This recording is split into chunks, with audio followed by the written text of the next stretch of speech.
I come from a country, Lebanon used to be the only majority Christian country in the Middle East. Most people don't know that. When they think of the Middle East, they think it's all Islamic countries.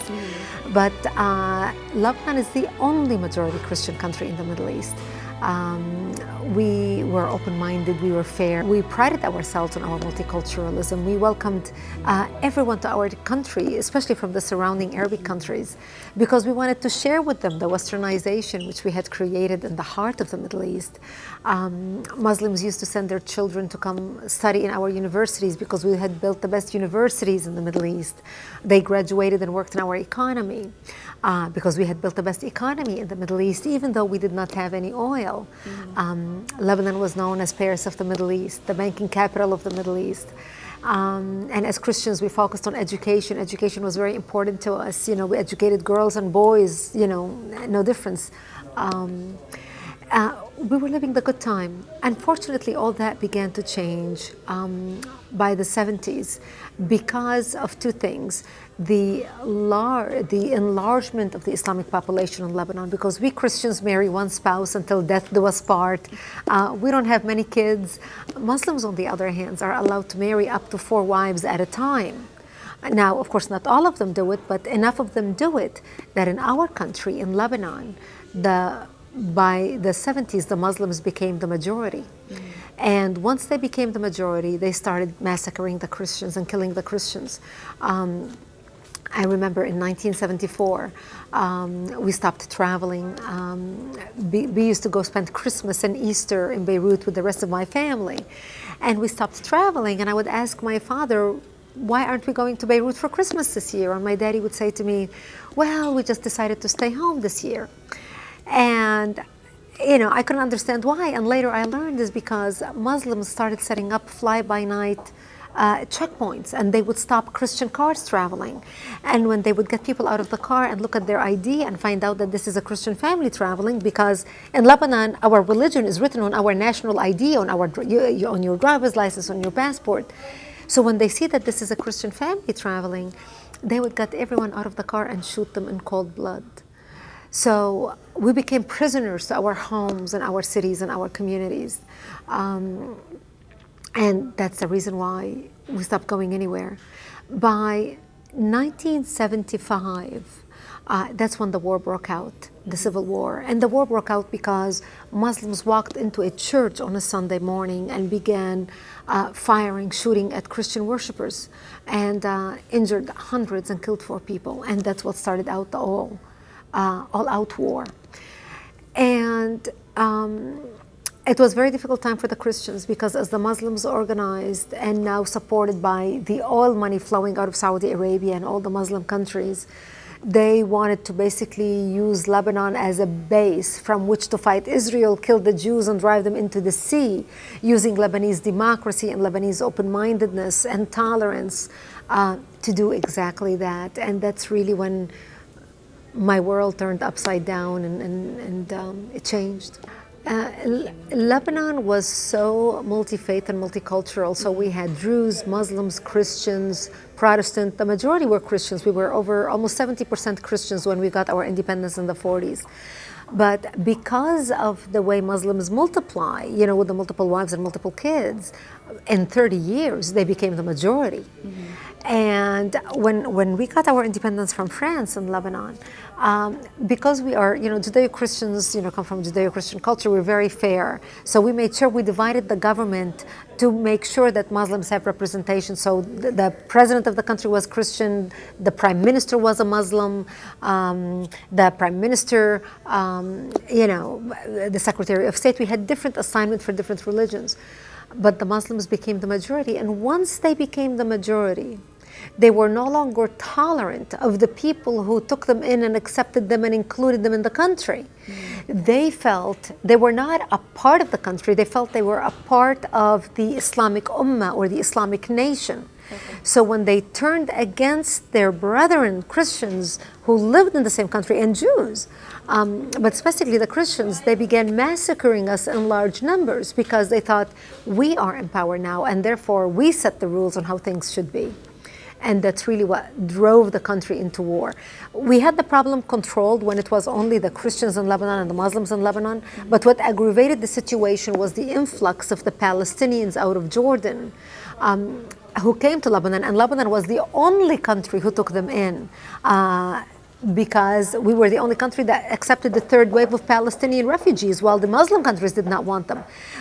And that's what really changed the situation. That's what tipped the scale. My life turned upside down in 1975. That's when my 9/11 happened to me, when radical Islamists bombed my home, bringing it down, burying me under the rubble, wounded as they shouted, Allahu Akbar.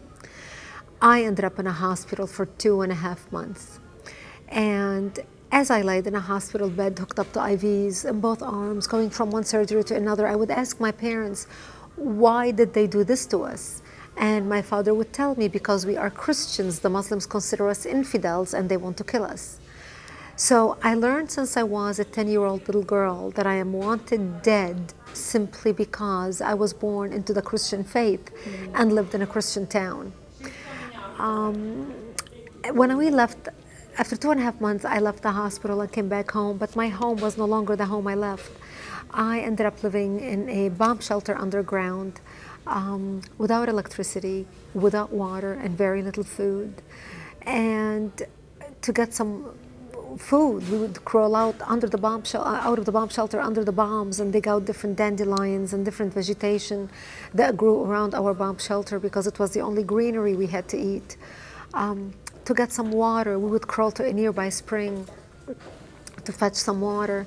And because we were surrounded by Islamic snipers shooting at us, every time we left to go to the spring to get water, we would say our last goodbyes because we did not know if we're going to come back alive or dead, just to get a drink of water. And then when we would get to the spring, my mother had to use her stocking on top of the gallon of water to catch all the dirt and all the junk so we can drink the water. And this became my existence. And we heard those who fled, we were surrounded to be slaughtered by Islamic radicals, by the Muslim, our own neighbors who wanted to kill us. And we heard stories of those who were massacred in the rest of Lebanon, what the Muslims were doing to the Christians.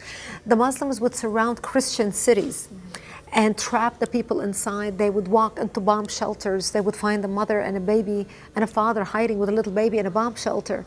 They would take the baby, tie one leg of the baby to the mother and another one to the father, and pull the parents apart, splitting the child in half. They committed monstrosities that were seldom reported in Western media. And then we heard what they were doing to the rest of the Christians. I mean, the monstrosities they committed, they would take Christians, for example, they would target Christian men, and not only they would slit a Christian man's throat, but then they will cut a cross on his chest. And then in many areas, sometimes they would crucify the men and put honey on their chests so they would be bitten by bees, stung by bees as they died. Most horrific crimes. I think the biggest disservice the American media did to the American public is not show the beheading of Daniel Pearl and Nick Berg. I think the American public needed to see the barbarism coming our way. And this is how we lived. And those Christians who fled the massacres and came to hide in our town because we were the last Christian enclave left in South Lebanon. And they would tell us these stories. And when these Christians were still there and the Muslims would come into their towns to do the massacres, and the Christians would tell them, you can't massacre us. We fought for your right. We marched with you. We demonstrated for you. You know, you can't kill us. We were on your side. And the Muslims would tell them, you were nothing more than a filthy infidel. You know, what difference are you from those other people? But it was too late for people to wake up, and those who escaped, by the time they get to our town, it was too late to change anything. This went on for 7 years. I ended up living in that bomb shelter for 7 years of my life, from the age of 10 till the age of 17, robbed of my youth. When you are in that situation, only God is the only person who's by your side. we were forsaken by the whole world, by the whole world. I remember when we went into our bomb shelter, we thought it's going to be a 2 weeks ordeal. And then my daddy used to say, oh, all the big Christian countries in the world are going to come see what's happening to the Christians in Lebanon and save the Christians. America's going to come. Britain is going to come. Canada's going to come. France is going to come. And we waited and we waited and nobody came. I remember 3 years into our ordeal, I was 13 years old and we had been living in the bomb shelter for 3 years now. One of our Christian militia stopped by. He said, Brigitte, I just want you to know that we heard a lot of chatter on the radios and we know that we're going to be attacked tonight. The Muslims are launching a major attack around our town. And he said, if I don't see you tomorrow, I want to wish you a merciful death. And he gave me a big hug and left. And I remember crying, sobbing, begging my mother, I don't want to die. I'm only 13 years old. And there was nothing my mother could say to me. And we sat in the bomb shelter and my father started reading from Psalm, I shall walk into the valley of death and fear no evil, for thou art with me. And my parents said to me, when they come to slaughter us tonight, we'll create a distraction. You just run towards Israel and never look back, because we lived on the border with Israel and we knew if we run to the Jews and beg for help, the Jews are going to help us. You know, we have more shared values with them than we had with the Muslims. And thank God I did not have to make that decision that night, because that's the night when Israel came in physically into Lebanon and kicked out the Muslims away from our area and set up artillery bases around our town so they can protect us from the Islamists who wanted to slaughter us. So when you are in that, when you hit that level, when you are in utter desperation, when you know the whole world has forsaken you, when you know you cannot help yourself, the only thing you have to depend on is God and the grace of God. That's when you sit on your knee and you say, Jesus, I have nowhere else to turn but you. Nowhere else to turn. And that's truly when you realize how faith is so important in your life. No matter how sometimes people go through life thinking, you know, faith doesn't matter. It's amazing how much they realize how much faith matters. When you get to that point, when you face death on a daily basis, you realize the only thing I have is faith. And it is only the grace of God. It's only that love of God. It's only that hope that not only God is with you and He would not allow anything to happen to you unless it is meant to happen. And even when that happens, you think, I will go to a better place. There is peace in my life no matter what.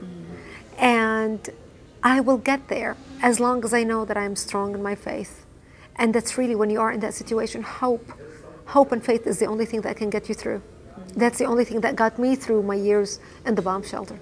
Every Sunday, it was Sunday, we didn't have obviously a church service, it was only the three of us, but we would have like our own ritual, our prayers, you know, where we would discuss the Bible and open up the Bible and we would read from the Bible. And but then again, that was our daily thing. I mean, my daddy, we had our Bible with us in the bomb shelter, and my daddy had his prayer book, you know, and that's all he did all day long. He would read in his prayer books.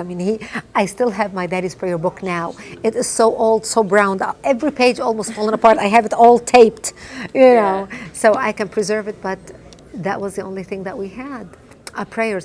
And I remember when we would have ceasefire, come hell or high water, we were going to go to church, and it would be snowing, and my parents would drag me around, especially as a child, you know. It's like, do we really have to go to church? Don't you see the snow outside? And they said, we have a ceasefire for 2 hours, we're going to church.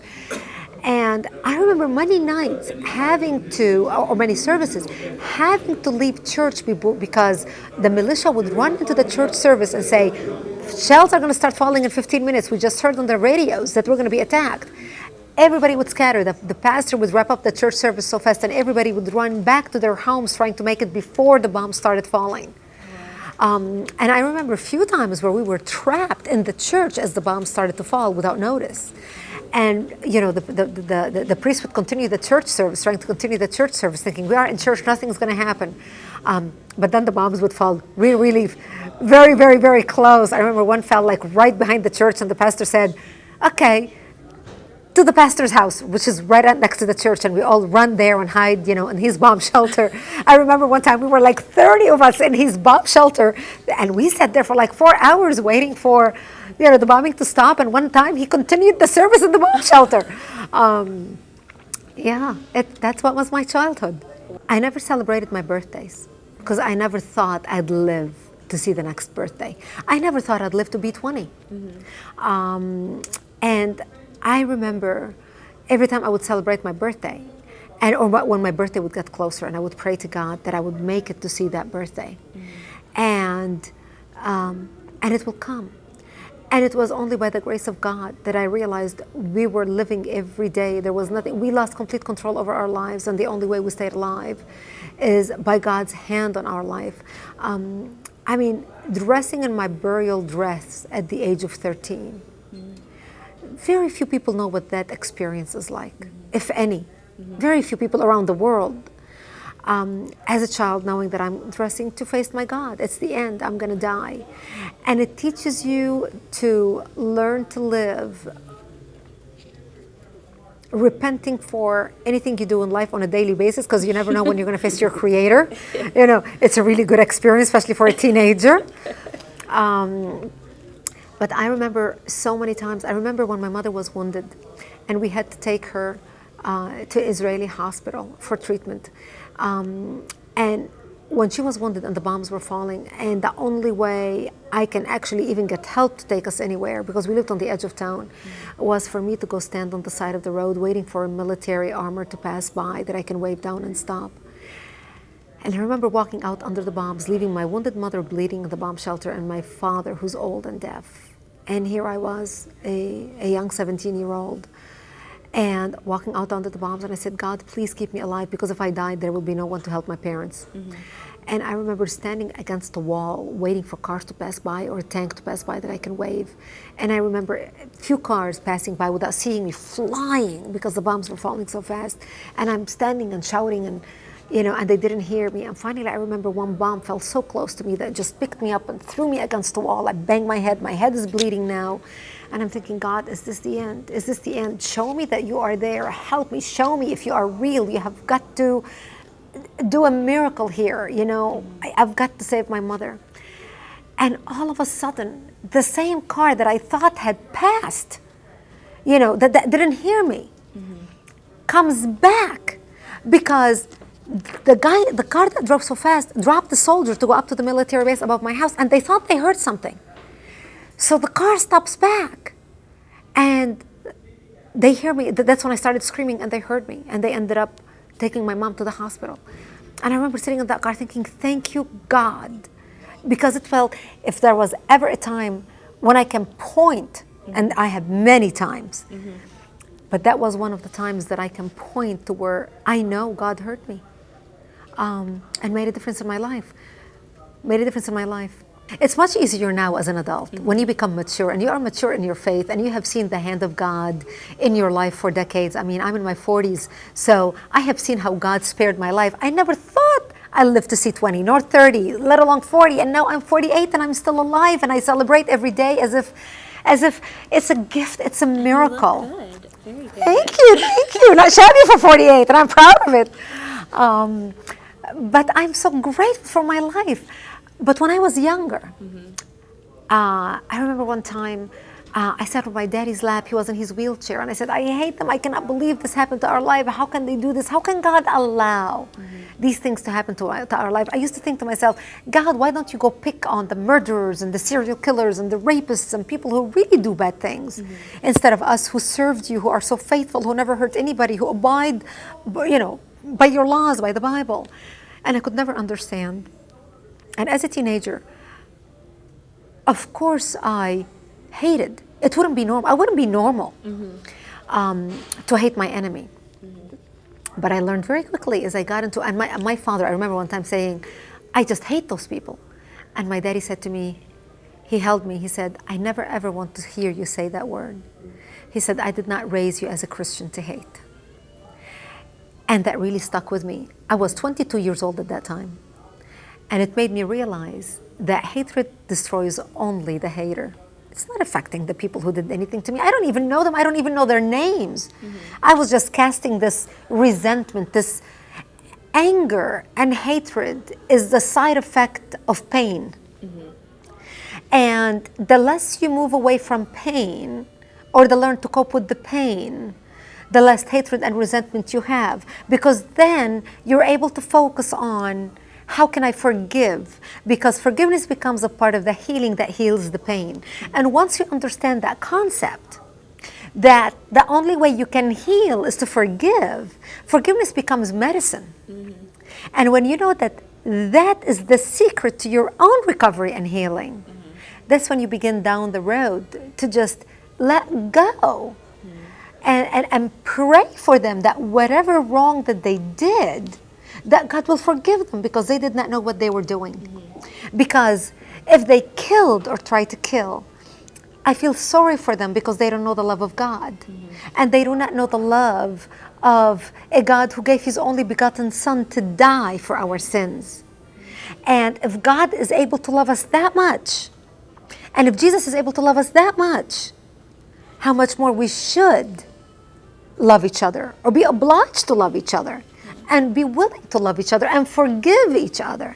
So once I learned to forgive those who hurt me and pray for them, that they will experience the love and peace that I have. Because look at my life. I didn't let the shackles of my background and my pain ruin me for the future. It actually allowed me to be so free to speak about love and how to love your enemy, how to pray for your enemy. It does not mean I'm not wise in learning how to protect myself from my enemy. I came to America. I married an American who was a war correspondent while I was working in Jerusalem as news anchor, and this is how I ended up in this country. We got married in Jerusalem, had our first baby in Jerusalem, and then we came to the United States. And I thought I left all the crazies behind me. I left all those radicals behind me. I'm in America now. I'm going to have a brand new life. It's going to be so wonderful. I have made it to the promised land. And we did. My husband and I started our own little TV production company and a little business, and you know, we had a second child, so we lived in a beautiful little home with the picket fence. I mean, we had the American dream. And September 11th turned my life upside down. September 11th reminded me that the crazies I left behind have followed me here to the United States. And that's when I thought to myself, I mean, after September 11th, I laid on my family room couch for 7 days. I was devastated. I was frustrated. All of a sudden, all this pain came to the surface. All this agony, all the memories that I tried to suppress and forget about came to the surface. When I was watching the images of 9/11, as we all did on 9/11, we sat in front of our TV screens feeling so helpless, so frustrated, so in pain, so in agony, that how could people do this, something like this to us? And I remember watching the images of people being pulled from under the rubble, or parents screaming for their loved one, for their children, screaming their children's names, holding pictures. I remember people running around with pictures of their loved ones saying, have you seen this person? Have you seen this person? And watching the smoke come out of the buildings. And for me, it reminded me of when I was wounded, when I was trapped under a wall. I could smell the black powder. I can feel the heat of the fire around me. I drank my own blood. I was wounded in my arm was over my face, the blood was in my eyes and my lips, and I could not I remember the taste of my blood as I bled, drinking my blood. I remember hearing the voices of my parents scream to me. So when I watched the images of September 11th, it did something to me different. It affected me differently than a lot of people who have not gone through that experience of a terrorist attack of that magnitude. And I laid on the couch thinking, what can I do? My daughter walked home on September 11th. I have 2 daughters. And she was around my age when this happened. And when I was wounded, she was 10 years old. And she walked home and she was looking at the TV screens and she said to me, Mommy, why did they do this to us? And I found myself looking at my daughter and repeating to her exactly what my daddy told me in Lebanon back 30 years ago. They hate us because they consider us infidels, and they want to kill us because we are Christians. Here we were, 2 generations apart, 2 continents apart. I was a young Lebanese girl when I was her age, when I was wounded, who spoke the Arabic language, had a Lebanese passport. She's a young American girl who speaks the English language, has an American passport. 8,000 miles apart, 2 continents apart. Yet I found myself repeating to my daughter exactly what my daddy told me. That's the day that I became an activist. That's the day, that was my defining moment. September 11th was a defining moment for our country. That moment was a defining moment for me. That's the day I swore I will do everything I can in my power to make sure that my daughter will never ever look into her child's eyes and repeat to him or to her what my daddy told me and what I had to tell her. That's the day I was reborn as an activist. And I started thinking, what can I do to make a difference for my country? And I'm the type of person that I believe every single one of us in life has a purpose, has a destiny to fulfill. We are here for a reason, for a season, for a purpose. And we go through trials and tribulations in life, and we do not know, why did God allow that to happen to me? Why did God allow that horrible, horrible, bad thing to happen to me, no matter where we are in life? And when I look back at everything that I've been through, that day I knew, when I fasted and I prayed, that the reason why God allowed me to go through the pain, the agony, being raised in war, is because God was preparing me to make a difference for my country here in America. The dream that became my address. I never thought I'd live in my dream, but I am. Yet the Islamists who ruined my life in Lebanon have followed me here. And I realized, this is my purpose. I have found my purpose. I can mobilize people. I can speak from personal experience. I not only am a terrorism analyst who can talk about terrorism from an intellectual point of view, but I'm a survivor of Islamic terrorism who lived to tell about it, and who can speak about it with an authority of a survivor that is completely differently than somebody who's just studied terrorism in the Middle East in college and wrote a thesis about it and went there for a visit. Arabic is my mother tongue. If anybody's going to accuse me of being a racist for discussing these issues, they better be able to argue with me in Arabic, my mother tongue. So I knew I was positioned in a way where I can make a difference. I come from a media background. I speak in sound bites. I know how the media thinks. I know how reporters think, something that not many people can do. And I realized, that is my purpose. My purpose is to mobilize as many Americans as I can and educate them about the threat of radical Islam to world peace and our national security, and what we can do about it, while still love them and while still pray for them, all the Muslims throughout the world. This does not mean we should bury our head in the sand and ignore the problems. The Bible says, be as kind as dove and as wise as serpents. We as Christians have mastered the be as kind as dove part, because whether we're practicing Christians or not, let's face it, our Judeo-Christian culture, we are raised with the principle of do unto others what you want others to do unto you. Be nice, Johnny. You know, you want to treat people the way you want to be treated. That's how we raise our kids, even atheists who don't even believe in Christ. It's just the principles, the values of our society. Do not judge others lest you be judged. It's just a part of our life.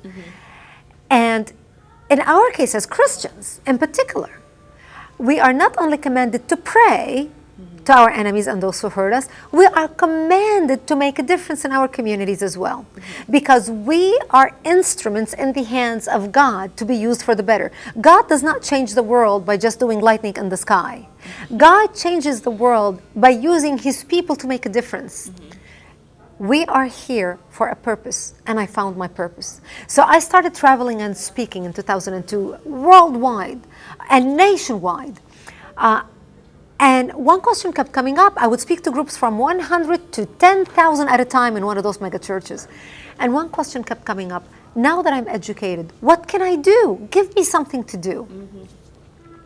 And that's when I realized education is important, but education by itself is not sufficient. Education must be coupled with action. And that's when I launched actforamerica.org. actforamerica.org. That's the name of our national organization. And I wanted to mobilize people nationwide to get information on how they can become effective You know, it's like we learn how to pray effectively, how to be a better person, how to serve your community better. We have Bible studies to learn how we are commanded to be better Christians, so we can understand the Bible better, so we can be used better to, you know, for the kingdom of God. We go to college to learn how to be better at this profession, so we can practice as professionals. And I realized a lot of people who love this country, want to make a difference for this country, they just don't know how. They say, well, what can I do? I don't know where to start. I don't know what to do. I'm frustrated about the status quo, but I don't know what to do. And so Act for America was founded to give people the tools, the tips, to empower them and give them the tips as to what you can do in your own community. So I launched Act for America, and I'm proud to tell you that today we have 260,000 members, over 250,000 members nationwide. Wow. We have 800 chapters nationwide. Actually, our chapter in Chicago today organized this whole conference in here. Okay. People come to their chapter meetings to learn to keep an eye in their community, what's happening in their community, how we can serve our community better. Let's keep an eye on what's happening in our community. Do we see any signs of radicalism? How can we work with other groups within our community to not work together? We send action alerts. We monitor bills coming down in Congress relating to national security, any national security. So we talk about that, what's happening in that area. We talk about what's happening with the education system, with the infiltration of our schools, for example, and how Islam now is being taught in our public schools, while we Christians cannot even sing Christmas carols in public schools. We cannot put up a Christmas tree. We don't even call it Christmas holiday anymore. It's winter break. Yet Islam is being taught in public schools. People don't know that. So this is a type of education that we educate and mobilize people. We ask people to get on our email list. They can go to actforamerica.org, sign up to get our emails. It's free of charge. It doesn't cost them anything. We want to be able to reach them when there's a bill coming down for a vote in Congress, so they can be notified to call their elected official in a timely manner and say, I'm your constituent, please vote for this bill, I support it, thank you Mr. Joe Smith for serving our country by being on Capitol Hill. I want to make sure you understand that this is how I feel about this bill, you know, either support it or please do not support it. But people need to know that there's a bill coming down for a vote, and if they're not signed up on our emails, they're not going to know. People can go to our website, actforamerica.org, sign up to get our emails and action alerts. Because if they don't have time to go to chapter meetings, at least they have time to make a phone call or write a letter. We make it so easy for people to become active. Send a letter to your elected official by simply clicking this button and adding your name. So we make it very easy for them to become active. To give you an idea, with the hearings about Benghazi, for example, it was our organization that kept the hearings going. We want a select committee on Benghazi in Congress. We mobilized our members. We sent an email out. We said, you need to call Speaker of the House, Speaker Boehner, and urge him to push for a select committee, investigative committee on Benghazi. We shut down the phone line at Speaker Boehner's office. This is the Speaker of the House. 3 hours later, we got a phone call from the Speaker of the House saying, I want to sit down with you and talk. Now, this is what, when people come together, they can make a huge difference. When everyone does a little, together we can accomplish a lot. When you can mobilize hundreds of thousands of phone calls to Capitol Hill, that's strength empowered. That's strength in people coming together. I wrote a book in 2006 titled Because They Hate, a Survivor of Islamic Terror Warns America. It was my testimony, the story of my life in detail. I mean, I shared with you here, we've been talking for an hour, but can you imagine what's in the book? So people will get the details from the book. If you want to be moved by a true testimony of how God spared my life, and how God uses us, how no matter what trials and tribulation you're going through right now, know that God has something for you in the future. That's why you're going through whatever you're going through. And when you read my story, you'll know exactly why I make this statement. And so that was my first book, to warn Americans about what happened to the Christians in Lebanon and what's still happening to the Christians all throughout the Middle East. I mean, look what's happening to the Copts in Egypt right now, the Assyrians in Syria. I mean, it's the story of Christians in the Middle East. And I wanted to warn people about what's coming to the United States. So that book details my testimony and my story. In my second book, I talk about Act for America.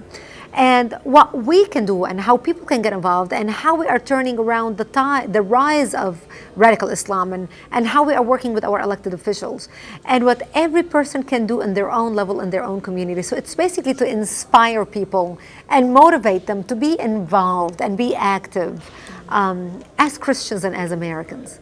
We are very concerned about what's happening in the United States right now. Because the Muslim Brotherhood, which is the oldest Islamic terrorist organization in the world, with 70 offshoot Islamic organizations, including Al-Qaeda and Hamas, wrote a plan in 1982, 100-year plan for radical Islam to infiltrate and dominate the West. In the counterterrorism circles, this plan became known as the Project. They wrote the project for the United States in 1991 for the destruction of America from within. And they began implementing their project in the United States in 1991. They focus on every segment of our society. And we already see right now the infiltration of radical Islamist group. They are targeting the inner cities. They're targeting the African American communities. Islam is the fastest growing religion in the African American community is Islam right now. They are targeting them using the race card as a target. They have infiltrated the highest levels of our government. And that is a great concern for us because now they are influencing policy. So this is the reason why we tell people we want you educated about the issue. This is not against a religion. This is against groups of radicals who are so organized and so mobilized that the American public need to wake up and realize we are dealing with people who have an agenda. While we're not paying attention to the problem, they have an agenda. And we need people involved. And this is why I encourage people to go to actforamerica.org and get involved. If they take nothing out of this interview today, this is the one thing that I implore people to do. Go to actforamerica.org and join us. We need you. We need people involved.